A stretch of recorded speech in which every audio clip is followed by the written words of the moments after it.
अस्सलाम वालेकुम dear students, my name is Hina Shaukat और मैं हूं आपकी केमिस्ट्री की टीचर। आज के इस लेक्चर में हम डिस्कस करने जा रहे हैं बहुत ही important questions from test yourself number 8.3। So students, as you know हम कंप्लीट कर चुके हैं हमारा topic 8.2 which was related to non metals. और नॉन मेटल्स में हमने डिस्कशन की है फॉर्मेशन ऑफ आयंस की, नॉन मेटल्स होती क्या हैं, और साथ ही साथ हमने ये देखा कि उनकी जनरल फिजिकल और केमिकल प्रॉपर्टीज़ क्या हैं। Then we moved on to their electronegativity और फिर हमने इलेक्ट्रोनेगेटिविटी के ट्रेंड्स भी देखे। And after that we started our discussion about halogens. In halogens we did discussion about their physical properties, उसमें हमने सारी हेलोजेंस का कंपैरिजन किया। And then we moved to the reactivity यानी कि केमिकल प्रॉपर्टीज़ ऑफ हेलोजेंस, और हमने halogens की 5 केमिकल रिएक्शंस को डिटेल में डिस्कस किया। After that, we did significance of non-metals, which is also very important. So, अब चलते हैं कुछ questions की तरफ जो कि होंगे related to non-metals और discuss करते हैं questions from your test yourself number 8.3. And question number 1 is, why valency of chlorine is 1? Valency का concept हम chapter 1 में ही पढ़ चुके हैं। हम जानते हैं कि valency होती है किसी भी element की कंबाइनिंग कैपेसिटी, कि वो किसी दूसरे एलिमेंट के साथ कितने इलेक्ट्रॉन्स की वजह से कंबाइन कर सकता है, वो बताती है उसकी वैलेंसी। और वैलेंसी ऑफ क्लोरीन 1 इसलिए है क्योंकि chlorine has 7 electron in its valence shell. उसके वैलेंस शेल में 7 इलेक्ट्रॉन्स हैं, और हम जानते हैं कि एटम स्टेबल तब होता है जब उसके वैलेंस शेल में 8 इलेक्ट्रॉन हों। In case of only 1 shell वो होंगे 2 इलेक्ट्रॉन, और अगर एक से ज़्यादा शेल्स हैं तो फिर आउटर मोस्ट शेल में यानी कि वैलेंस शेल में होने चाहिए 8 इलेक्ट्रॉन्स। अब अगर क्लोरीन के वैलेंस शेल में there are already 7 electrons, so we can say that its valence shell needs only 1 electron, यानी कि it can accept only 1 electron to complete its valence shell और octet. So that's why valency of chlorine is 1। और अगर आप इसके charge की बात करें तो ये माइनस चार्ज आएगा क्योंकि उसकी कंडीशन सेटिस्फाई होगी बाय एक्सेप्टिंग इलेक्ट्रॉन्स या फिर गेनिंग इलेक्ट्रॉन्स, और जब वो इलेक्ट्रॉन्स गेन करेगा तो उस पर आएगा नेगेटिव चार्ज। चूँकि एक इलेक्ट्रॉन गेन करेगा तो आएगा -1। Let's move on to the next question which is question number 2, and the statement is which factors controls non metallic character of the elements. किसी एलिमेंट का नॉन मेटालिक कैरेक्टर किस चीज़ पे डिपेंड करता है? So non metallic character depend करता है 2 चीज़ों पे। One is electron affinity and other is electronegativity. Electron affinity वो अमाउंट ऑफ एनर्जी होती है जो रिलीज होती है जब किसी भी एटम के आउटर मोस्ट शेल में इलेक्ट्रॉन ऐड किया जाता है, और इलेक्ट्रोनेगेटिविटी बताती है कि कोई एटम बॉन्ड पेयर को या शेयर्ड पेयर को अपनी तरफ खींचने की कितनी सलाहियत रखता है। सो इन दोनों चीज़ों पे बेस करेगी हमारी value of non metallic character. और अगर हम इसके ट्रेंड की बात करें, so greater the electron affinity and electronegativity, more non metallic character of the element will be there. जैसे कि फ्लोरीन की इलेक्ट्रोनेगेटिविटी सबसे हाई है, सो उसका नॉन मेटालिक कैरेक्टर भी सबसे हाई है। And you have to remember that electronegativity value of fluorine is 4। Next question is why fluorine is more non metallic than chlorine. अब इस क्वेश्चन का ताल्लुक भी है प्रीवियस क्वेश्चन से। अब जैसा कि हमें ये पता चल गया कि नॉन मेटालिक कैरेक्टर डिपेंड करता है 2 चीज़ों पे, जो कि हैं इलेक्ट्रॉन अफिनिटी और इलेक्ट्रोनेगेटिविटी। सो हम यहाँ कंपेयर कर लेते हैं electronegativity or electron affinity value for chlorine and fluorine. So fluorine is more non-metallic than chlorine because अब उसकी electronegativity ज़्यादा है, और वो ज़्यादा क्यों है? बिकॉज फ्लोरीन है उस ग्रुप के टॉप में। मैं बात कर रही हूँ ग्रुप नंबर 17 की, जिससे हेलोजेंस बिलोंग करते हैं। So fluorine is present at the top, it means that कि उसका साइज सबसे छोटा है, और अगर उसका स्मॉलर साइज है तो मतलब उसका nuclear attraction for the valence electron वो भी ज़्यादा होगी, क्योंकि न्यूक्लियस और वैलेंस इलेक्ट्रॉन्स के दरमियान में अगर कोई इलेक्ट्रॉन्स हैं भी तो उनका नंबर बहुत कम होने वाला है. So this is the reason why fluorine is more non metallic as compare to chlorine. Fluorine के बाद आता है. इट मीन्स कि उसके नंबर ऑफ शेल्स ज़्यादा हैं. जब हम डाउन द ग्रुप बात करते हैं तो नंबर ऑफ शेल्स बढ़ते जाते हैं. सो क्लोरीन के number of shells as compare to fluorine होंगे ज़्यादा. सो अगर ज़्यादा होंगे सो इसका ये मतलब है कि न्यूक्लियस वैलेंस शेल के लिए उतनी स्ट्रॉन्ग फोर्स ऑफ अट्रैक्शन नहीं रखेगा. सो दैट्स वाई इसका non metallic character as compare to fluorine हो जाएगा कम. Let's move on to the next question, which is related to iodine. Iodine exists in solid state. Can it be beaten with hammer to form sheets? अगर हम कहते हैं कि iodine एक exception है, वो सॉलिड फॉर्म में एग्जिस्ट कर सकती है, तो क्या आप उसे हैमर करके उसकी शीट्स भी बना सकते हैं? सो इसके लिए आपको पता होना चाहिए कि हैमर करके शीट्स बनाने की प्रॉपर्टी कौन सी है और वो किस किस्म के एलिमेंट्स के लिए होती है. हम जानते हैं कि this property is called as malleability, and iodine is not malleable. So we can say that no, only solid things or metals specifically, they have the characteristic to be beaten with hammer to form sheets. अगर हम बात करें iodine की तो iodine एक non metal है और iodine brittle है. When we say brittle तो इसका मतलब वो आसानी से टूट जाता है. Next question, question number 5 is Can liquids and gases be brittle? क्या liquids और gases भी brittle हो सकते हैं? So इसके लिए आपको word brittle का मतलब पता होना चाहिए. Brittle का मतलब टूटना. तो चूंकि gases और liquids के बीच में spaces होती हैं और उनके particles तो already move कर रहे होते हैं, so वो break नहीं होंगे.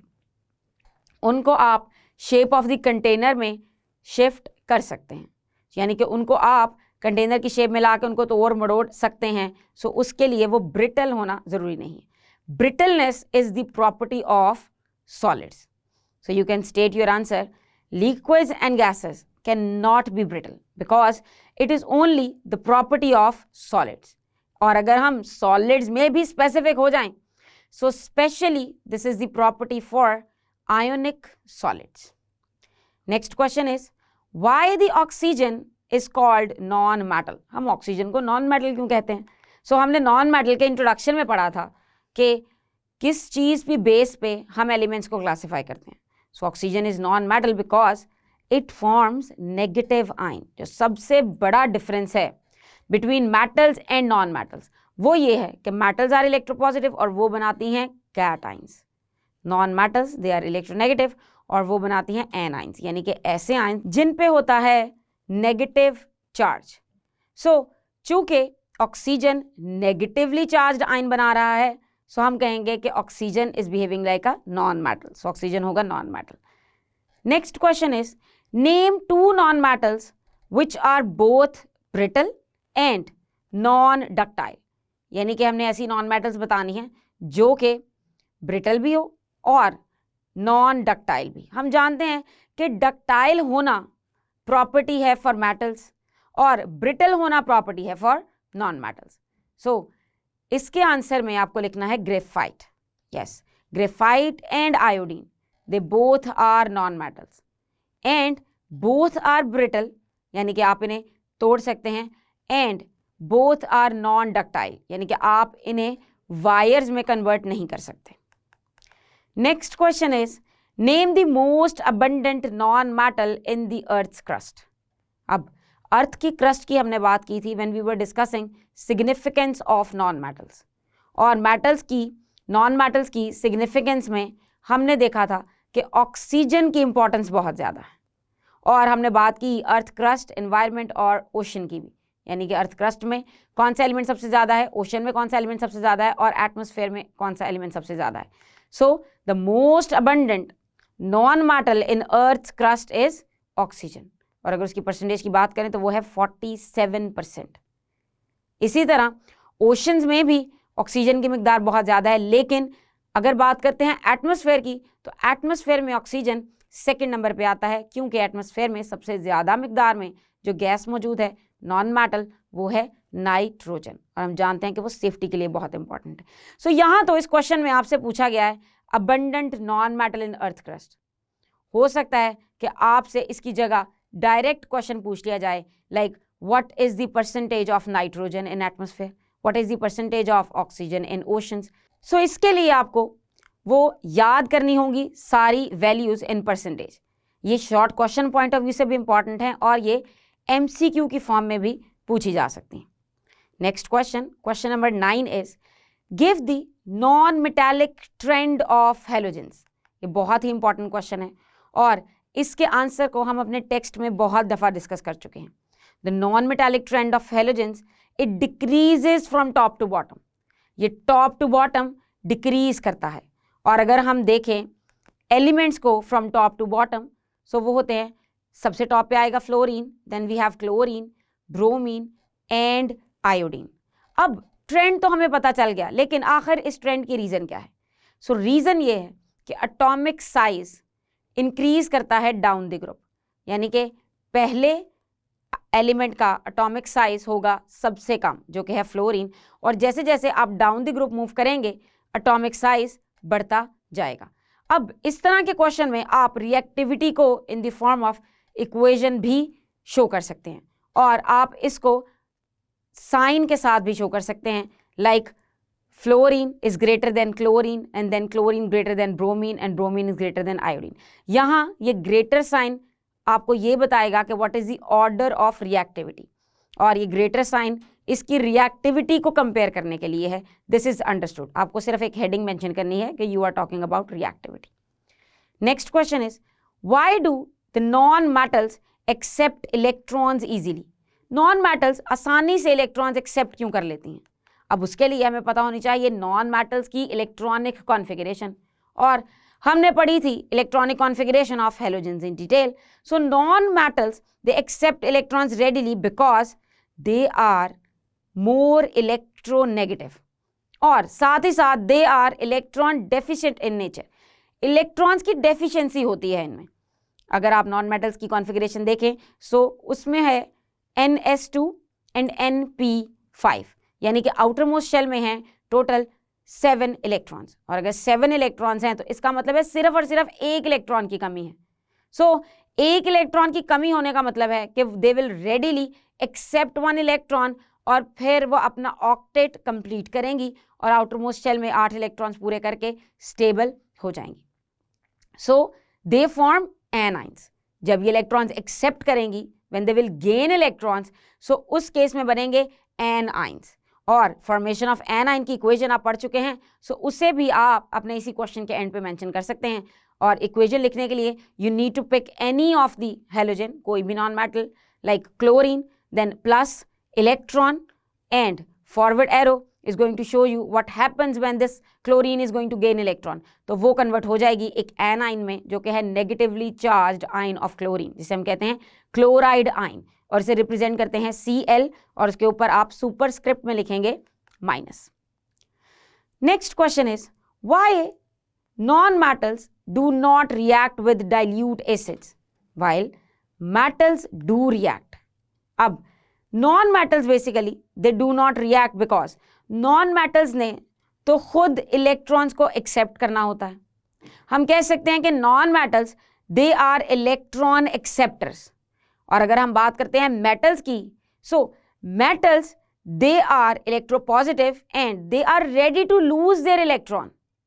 सो दैट्स वाई हम ये कहेंगे कि नॉन मेटल्स ये रिएक्ट नहीं करेंगी डाइल्यूट एसिड्स के साथ, क्योंकि नॉन मेटल्स को इलेक्ट्रॉन्स चाहिए होते हैं। They will not give electrons. So that's why metals will react with dilute hydrochloric acid. Next question is, how can we distinguish a metal from a non-metal by simple physical methods? यानी कि simple physical properties को देखते हुए आप कैसे किसी metal और non metal में डिफ्रेंशिएट कर सकते हैं। So there are a lot of physical properties which can differentiate between metal and non metal. चलिए चंद एक डिस्कस करते हैं। For example electrical conductivity. अगर हम बात करते हैं मेटल्स की, so metals are good conductors of heat and electricity.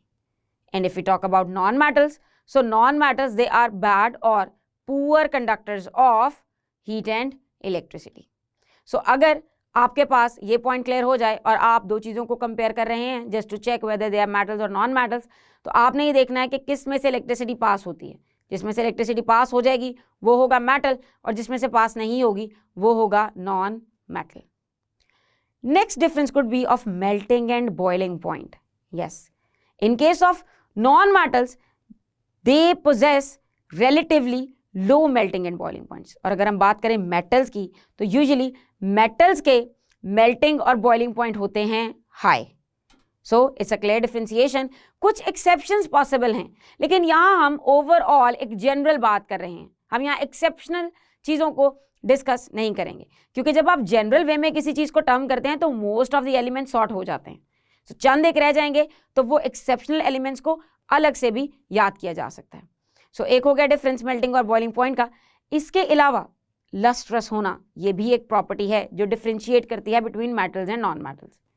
Metals they are lustrous, यानी कि वो चमकदार होती हैं, शाइनी होती हैं, जबकि non metals their surfaces are dull. अब इसमें भी एक्सेप्शन है, यकीनन आयोडीन इज एक्सेप्शनल, वो लस्ट्रस हो सकती है, लेकिन फिर भी जैसा कि मैंने अभी डिस्कस किया कि जब इस तरह का क्वेश्चन आएगा, जनरल वे में आपसे क्वेश्चन पूछा जाएगा, तो आपको उसका आंसर भी जनरल वे में ही करना है। Next question is how we can distinguish a substance is metal और non metal with the help of an acid. आप एसिड से कैसे डिफरेंशिएट कर सकते हैं कि कोई चीज़ मेटल है या नॉन मेटल है? तो इसके लिए हमने रिएक्शंस पढ़े थे, और हम जानते हैं कि metals they react with acids, और even they react with dilute acids very easily because they are electron donors. Metals होती हैं इलेक्ट्रॉन डोनर्स, यानी कि वो अपने इलेक्ट्रॉन्स लूज करती हैं, और एसिड्स ने इलेक्ट्रॉन्स को एक्सेप्ट करना होता है। यहाँ पे आप इसकी explanation in the form of equation भी लिख सकते हैं। फॉर एग्जाम्पल जिंक मेटल की एग्जाम्पल लेते हैं, जिंक प्लस HCl, यानी कि जिंक को हमने डाला है हाइड्रोक्लोरिक एसिड में, सो होगा क्या, zinc is going to form bond with chlorine, तो बनेगा जिंक क्लोराइड, एक सॉल्ट, और साथ ही साथ हाइड्रोजन गैस रिलीज होगी। अब यहाँ हमें यह भी पता चलता है कि जब मेटल्स रिएक्ट करती हैं एसिड्स के साथ, सो उस केस में एक गैस रिलीज होती है विच इज हाइड्रोजन, और जब भी कोई मेटल किसी भी एसिड से रिएक्ट करेगी तो उसमें हाइड्रोजन गैस जरूर रिलीज होगी, क्योंकि हाइड्रोजन, जिसे हम प्रोटॉन भी कहते हैं, वो एसिड का एक बेसिक पार्ट है। एसिड के अगर आप स्ट्रक्चर की बात करें, एसिड के फॉर्मूला की बात करें, तो उसमें हाइड्रोजन जरूर होता है। सो जब मेटल्स एसिड से रिएक्ट करती हैं तो वो हाइड्रोजन रिलीज हो जाता है। अब अगर आप इसे कंपेयर करेंगे नॉन मेटल्स के साथ, सो non metals usually they do not react with dilute acids, वो डाइल्यूट एसिड्स के साथ रिएक्ट नहीं करती, बिकॉज रीजन भी आपको देनी होगी, because non metals they are itself electron acceptor, यही इसकी रीजन है। So let's move on to the next question. Question number 40. Why is HF a weak acid? HF मतलब हाइड्रोजन फ्लोराइड। अब जब हाइड्रोजन रिएक्ट करती है फ्लोरीन के साथ तो बनता है हाइड्रोजन फ्लोराइड। सो ये वीक एसिड क्यों है? सबसे पहले तो आपको पता होना चाहिए, कैसे पता लगेगा कि एसिड वीक है या स्ट्रॉन्ग? सो स्ट्रॉन्ग एसिड्स वो होते हैं जो सोल्यूशन में जाके फौरन ही अपने आयंस में कन्वर्ट हो जाते हैं, यानी कि बहुत आसानी से आयंस बना देते हैं, बहुत आसानी से अलग अलग हो जाएंगे। और वीक एसिड्स वो होंगे जो बहुत आसानी से आयंस नहीं बनाएंगे। सो इस पॉइंट को अपने माइंड में रखें and let's move to the answer. HF is a weak acid because it does not release its proton easily. अब एसिड ने सोल्यूशन फॉर्म में जाके हाइड्रोजन को रिलीज करना होता है, H+ को रिलीज करना होता है, लेकिन यहाँ ऐसा मुमकिन नहीं। और उसकी रीज़न ये है कि हाइड्रोजन और फ्लोरीन जब ये दोनों कंबाइन करते हैं तो इनमें इलेक्ट्रोनेगेटिविटी डिफरेंस बहुत ज़्यादा आ जाता है, क्योंकि हम जानते हैं कि हाइड्रोजन की इलेक्ट्रोनेगेटिविटी है 2.1 और फ्लोरीन की इलेक्ट्रोनेगेटिविटी है 4। सो इसमें इलेक्ट्रोनेगेटिविटी डिफरेंस ज़्यादा होने की वजह से होगा क्या, फ्लोरीन पे आएगा पार्शियल नेगेटिव चार्ज और हाइड्रोजन पे आएगा पार्शियल पॉजिटिव चार्ज, और इन पार्शियल चार्जेस की वजह से हाइड्रोजन बॉन्डिंग डेवलप हो जाएगी। और हाइड्रोजन बॉन्डिंग को हमने प्रीवियस लेक्चर्स में भी डिस्कस कर चुके हैं, प्रीवियस चैप्टर्स में पढ़ चुके हैं।